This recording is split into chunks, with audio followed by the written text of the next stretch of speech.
Hi, my name's Isaac, and welcome to Copper's webinar, Working with Opportunities. We'll get started in just a moment here, but I wanted to go over a couple housekeeping items before we do. First, I wanted to say a few words about what we'll be covering today.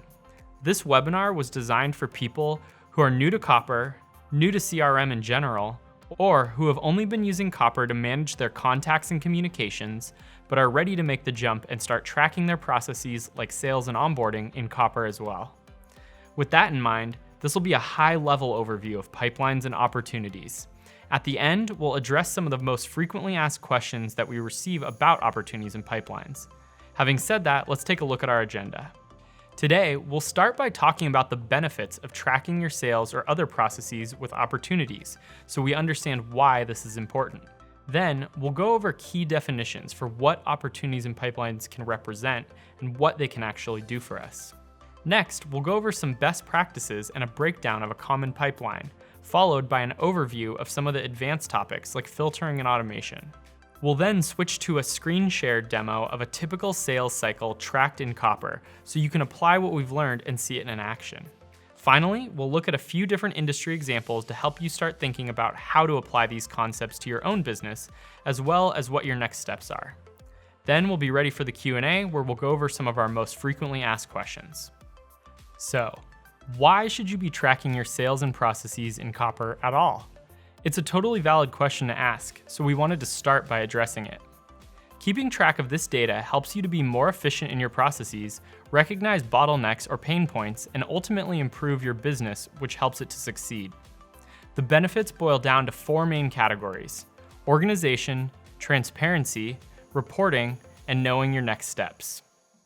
For organization, utilizing opportunities helps to create consistent processes, leverage best practices from your top performers, plus you get to see a visual representation of this aspect of your business. With transparency, everyone is on the same page and accountable to each other. This comes from having a single source of truth, which in turn allows you to identify bottlenecks or low performers. On the reporting side, tracking and storing this type of data is integral to forecasting revenue and for managing the performance of your team as you grow. And my favorite benefit is simply knowing your next steps.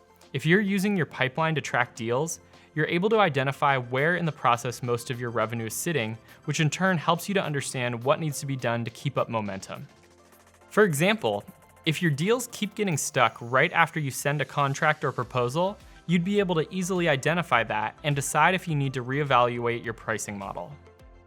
Now that we know why we should be tracking this type of data in Copper, let's talk definitions. We've mentioned opportunities and pipelines quite a bit already, but if you're new to using CRM, these terms might not make a lot of sense. An opportunity is simply that, a potential business deal, sale, or action that we want to track. It's the opportunity you have to bring in revenue.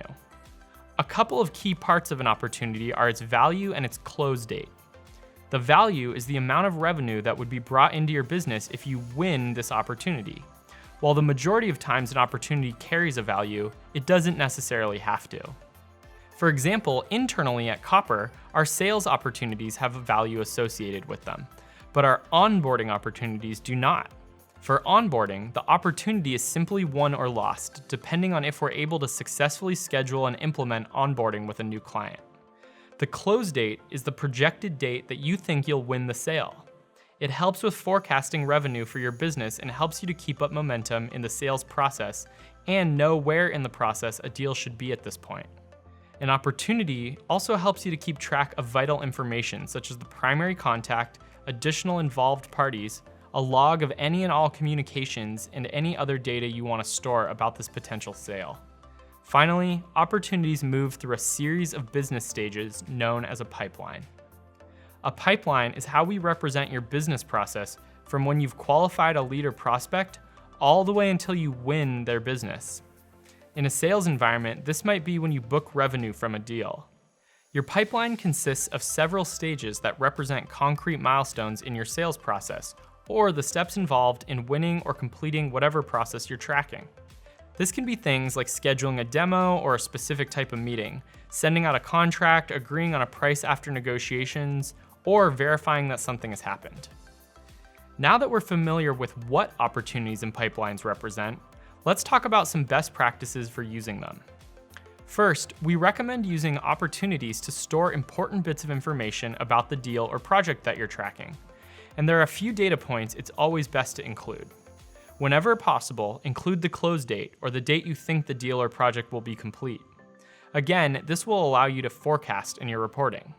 You can also store the potential revenue if applicable, the contact information for any important contacts, and store relevant files either directly on the opportunity or through Google Drive or Dropbox. You'll also want to look at the default fields on the opportunity and decide if there are custom fields that need to be created. For example, you might create a drop-down box for a product selection, or a date field for an upcoming renewal date, or an additional value field if you have a secondary value you want to store with the opportunity. For pipelines, the main action item is defining the stages. The linear sequence of stages should represent a clear path from qualified lead or accepted project to a clear win, loss, or abandon status. This means that you should have clear defined criteria for when an opportunity can enter or exit a particular stage. Another best practice with pipelines is to limit the number of stages. Too many stages can sometimes make your process more confusing, and the goal is simply to know what your next step is. We've found that 4 to 6 stages is a good place to start. Basically, you want your stages to be granular enough to know where in your process an opportunity sits, but broad enough that you're not spending too much time updating and managing your opportunities in the pipeline. Let's look at an example of how a common pipeline is set up. This example mirrors the default sales pipeline we've got pre-built for you in your Copper account. That pipeline can't be deleted, so we recommend editing it to change the number of stages and their names later on. This is a simple yet very common sales process. We've got 5 stages starting with qualified. This is an important distinction as we keep our unqualified leads out of the pipeline so we don't muddy up our data. What I mean here is that you'll want to define specific criteria for when you consider a lead or a prospect as qualified enough to be turned into an opportunity and move through these stages. Once we've done that, the milestones we've defined are pretty common. The opportunity starts as a qualified prospect. We follow up with them to schedule a presentation. We present our product or our service, and if it's the right solution for them, we send a contract. At this stage, we might be able to mark the opportunity as won or lost or abandoned, or the prospect might want to negotiate terms. If they do want to negotiate, we move the opportunity to that stage and then mark as won, lost, or abandoned once we know the outcome.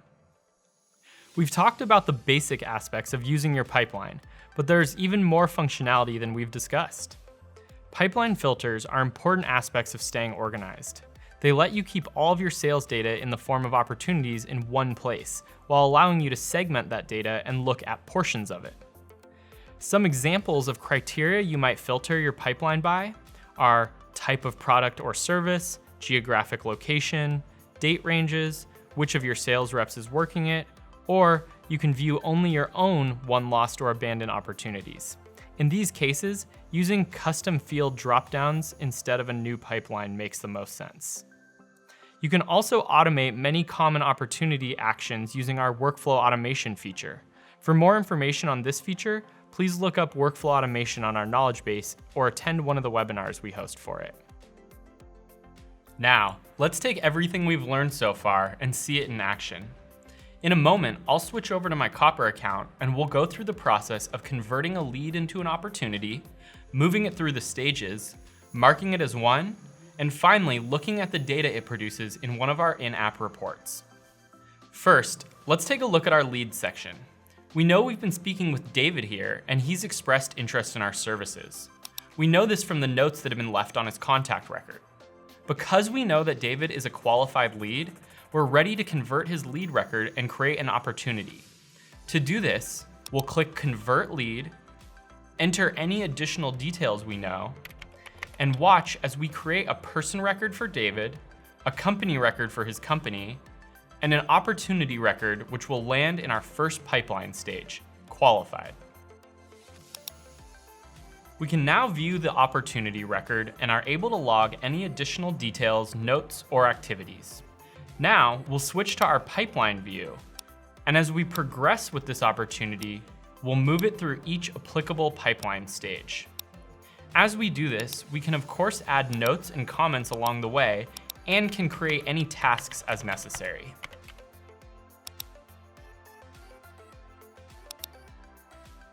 Once we get to the stage where we've won the opportunity and booked the revenue, we'll mark it as won by dragging it to the bottom. Now congrats are in order. When we're done celebrating, we'll add any additional notes, we'll change the close date to today, and we're ready to view the data in our in-app report. Navigating to our reports section, we'll view the sales performance report, and for this example, set the date range to today only. You'll see the $5,000 in revenue appear on the report, and that's it. You've now converted a lead, navigated your pipeline, and gained insight from a report. Now all there is left is to repeat the process as your business grows. Now that we've gone over what an opportunity and pipeline represent, let's look at how they're used in a couple different industries. I've picked some common ones and we'll go over how they might apply these concepts. The goal here is to help you think about what specifically an opportunity represents in your business and what your pipeline stages might look like. In a traditional sales environment, the first stage of your pipeline might be qualified, meaning you've gone through some steps to understand if a prospective sale, deal, or project meets your criteria. An opportunity would start out here because someone has expressed interest in your services and you've vetted them to the point that you think it's worth your time to explore it further. Let's say you're a contractor and someone inquires about if you can take on a project they have.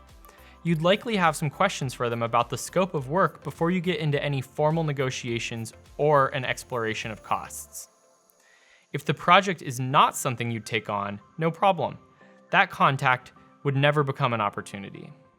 But if the project is something you would take on, you can create an opportunity for the project and it will start in the first stage of your pipeline, qualified. Once you've decided they are qualified, you might reach out to them to let them know you'd like to move forward in the process and schedule a follow-up call. We would then move our opportunity to that next stage.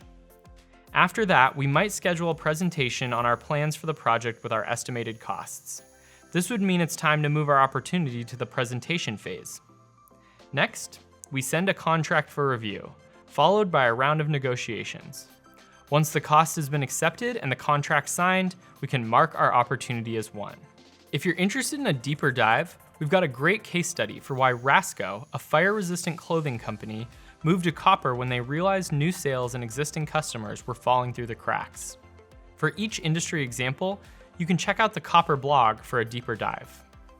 Now, in a recruiting firm, this would be a bit different. Here, the opportunity might represent the job you're trying to fill. You might use a naming convention on your opportunities such as name of the job, name of the candidate, something like Project Administrator, Catherine Power.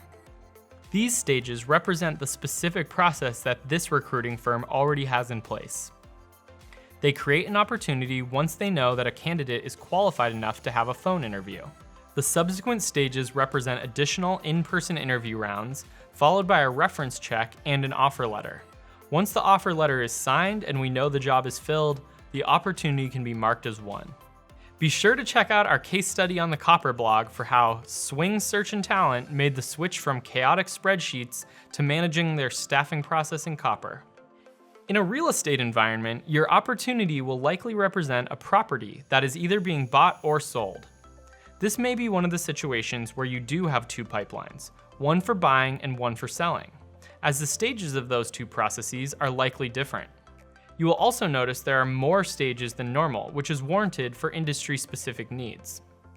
In this example, you'll see that the first stage is again qualified, but the following stages are industry-specific and represent things like the listing appointment, actually obtaining the listing, and then the subsequent steps until the listing is fully settled.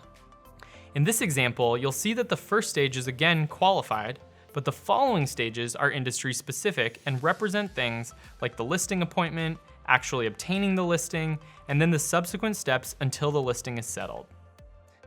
We've got some great info on how Hauser Realtors have worked with Copper to keep track of what keeps their top agents producing, so make sure to read their case study on the Copper blog. While filters can help you to view segments of your sales opportunities, there are situations where it makes sense to have additional pipelines. For example, internally at Copper, we have a sales pipeline, but we also have an onboarding pipeline for larger clients who purchase onboarding services. While these opportunities don't necessarily carry a value, we use them to track the status and stages of onboarding a large client. For example, if a client purchases Copper and has 5 administrators and 30 users, we may use stages to track onboarding consultation, admin training, user training, implementation, and a final Q&A.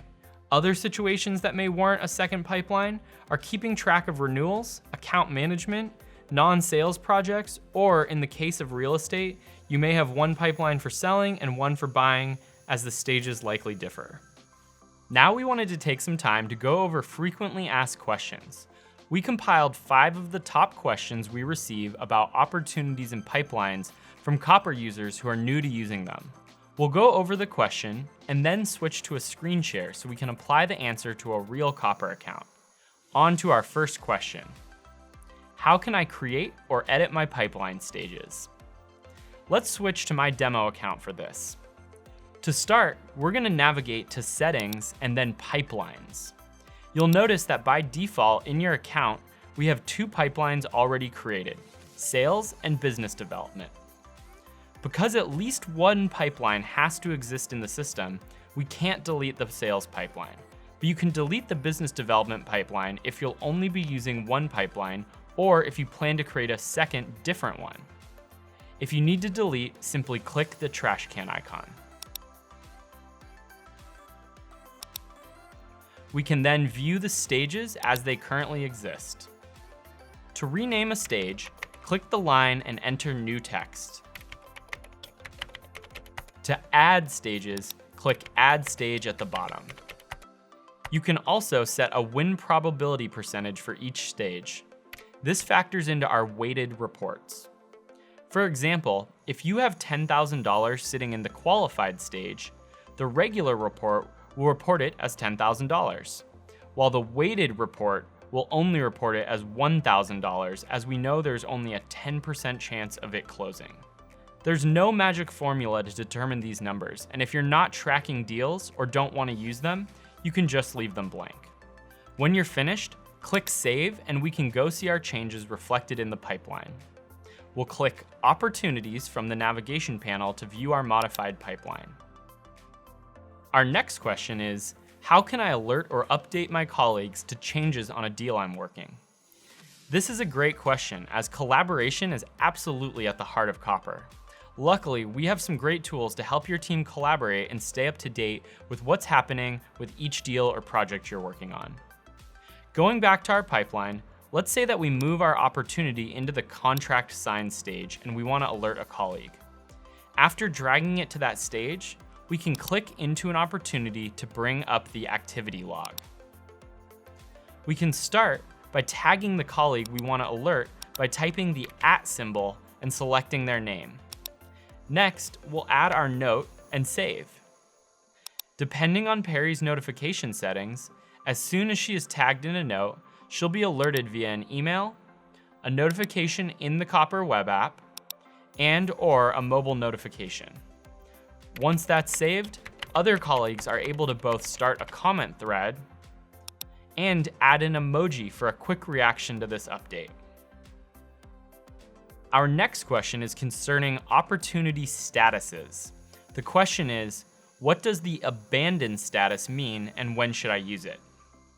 To take a step back, you'll remember we talked about updating opportunity statuses by dragging and dropping an opportunity onto won, lost, or abandoned, with won and lost being the most frequently used ones.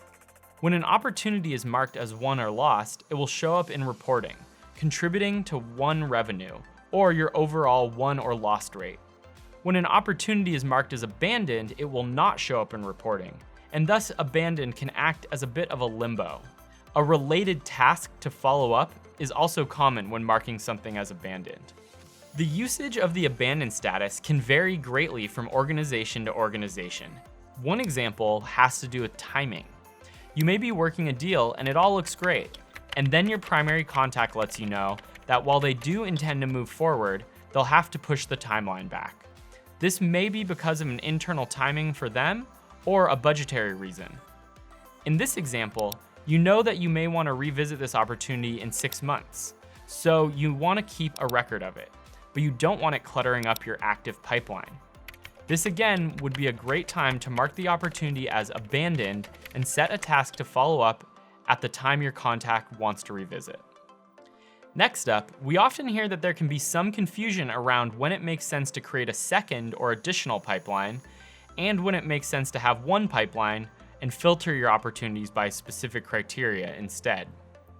As a reminder, filtering lets you view a specific subset of your data based on criteria that you've defined. For example, let's say that our company sells 2 types of products, but the process and pipeline stages we've defined are the same, regardless of which product we're selling. We just want to be able to view each one separately. Rather than creating a pipeline for product 1 and another pipeline for product 2, we can simply create a custom field called product type on the opportunity level. To do this, we'll go to Settings, Field Settings, select Opportunities, though you may want this information stored on the lead level as well if you're using leads, and then Create Field. Because this is a standard set of selections, we can use a multi-select dropdown in case some clients are purchasing both products. We'll then label it, make sure to include it in filters, and define our options. Then we'll add this field to the correct pipeline and save. Now, navigating back to our pipeline, we'll fill in the product selection for this opportunity.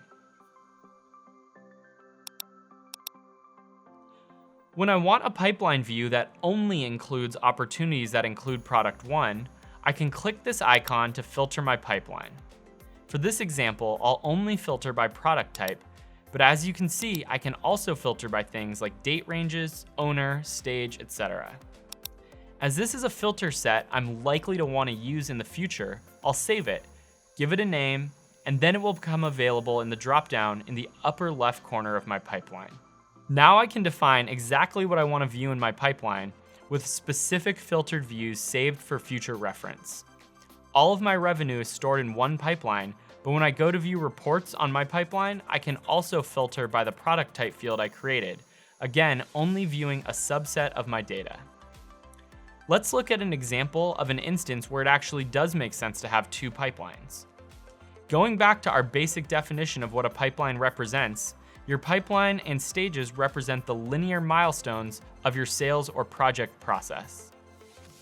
With that in mind, let's say that you're a real estate agent and your business tracks both the buying and selling of properties, which are represented by opportunities. The steps and milestones in those 2 processes are likely very different.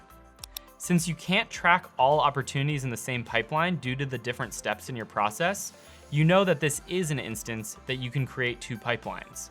Going back to our real estate example, you'd have one pipeline for tracking buying properties and one pipeline for tracking the selling of properties. Our final question today is surrounding reporting on all this data. The question is, now that I've got deals in my pipeline, how do I gain insights and manage off this data? This is a particularly great question as it lets us synthesize many of the things we've talked about earlier. First and foremost, in order for any of our in-app reports to function correctly, you need to make sure you're including a close date on opportunities. A close date on an opportunity is the date on which you expect the deal to close or the sale to go through. When you create an opportunity, Copper will automatically set a close date for 30 days out. And when you mark an opportunity as won or lost, Copper will ask if you'd like to change the close date to today. Once entered, this will allow our in-app reports to understand when to expect incoming revenue and when to report on already received revenue. Now let's head to our reports page and look at the data being pushed in from our pipeline. In our example today, we'll look at 3 in-app reports to get an understanding of a few different things. First, let's look at our pipeline summary total report. This gives you a summary of the total value of all opportunities in each of your pipeline stages within the specified date range. One side note, on all of our in-app reports, you can hover over the graph to view the actual figures, and you can scroll below the graph to view a table of the values. One benefit of this report is that it gives you an idea of if your opportunities are getting stuck in a specific stage and it gives you a simple overview of each of your pipelines. Additionally, you can switch between pipelines, load or create filtered views of this data, and adjust what date range of data you're viewing. Next, we'll look at our sales forecast report. This report allows you to compare your expected sales to your actual sales. The sales forecast will display the total value of won opportunities plus the weighted value of your open opportunities. Weighted values are based on the percentage likelihood that an opportunity will close and were defined when you created your pipeline.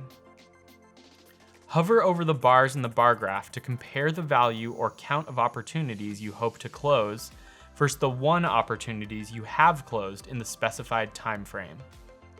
As you'll see in the pop-up window that appears when you hover over each bar graph, your forecast is a combination of these two values. Again, you can further filter this data using the filter options to apply certain criteria to the report.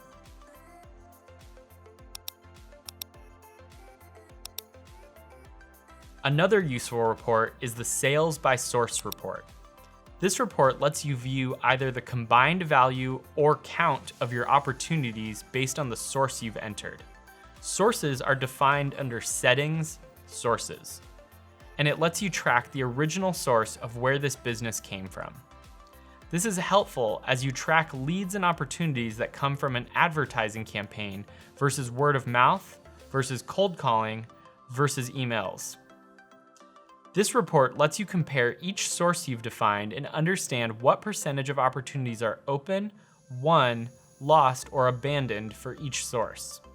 This can be extremely helpful in understanding which of your efforts are most productive in booking revenue, which need to be reevaluated, and what your overall win rate for each is. At the top of your report, you can see the overall win rate for all sources combined. Be sure to check out the other reports offered within Copper, such as our Activity by User report or our Loss Reasons report. Each report offers a quick summary and link to more information at the top.